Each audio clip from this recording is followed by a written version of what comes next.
it'll be hardly surprising to anyone who's gamed that much that another really scary series is the Silent Hill series, most notably Silent Hill 2. This is pretty much everyone's favorite game in the Silent Hill series, and it is also mine as well, and for good reason.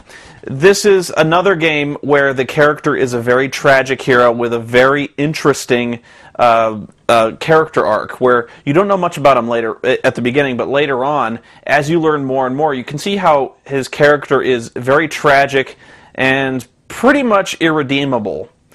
Which is, at the same time, you feel for this guy, and at the same time, you very much pity him, and yet you're very angry because he does make choices that are basically abominable and unthinkable, but at the same time, you understand his human weakness. And this game does build a legitimate atmosphere of tension and dread, and you can easily see why this is a good game.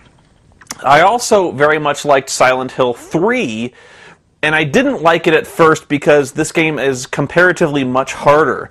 And I was really frustrated by the game. I couldn't play it the same way I played Silent Hill 2, which I was able to kind of fight through without much difficulty. I think this game is much easier than number 3. And what I didn't understand at first was number 3, you really aren't meant to fight your way through much. In fact, you are supposed to run away from, I'd say, about 95% of the encounters.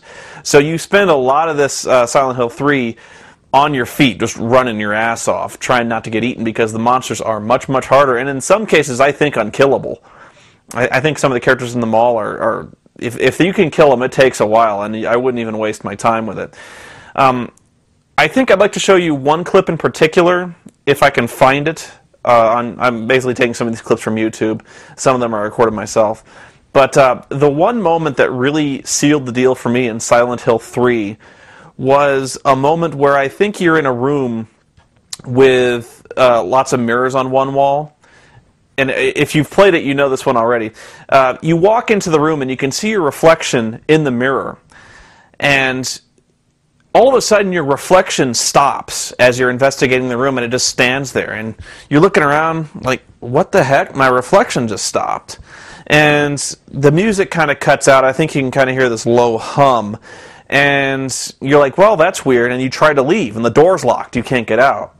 And all of a sudden you can see this black, oily film start to fill the room and slowly creeps along the floor towards your reflection. But there's nothing going on in the room where you're at. And this noise starts to pick up and pick up and pick up. And you can see the oil creeping towards your reflection. The reflection's not moving. Oil starts to crawl up the reflection's legs. And you're like, what the fuck is going on? And like you can see like blood, I think, dripping from the ceiling and the walls and stuff like that. All of a sudden the oil is covering your character's body. And you're like, what the fuck is going on?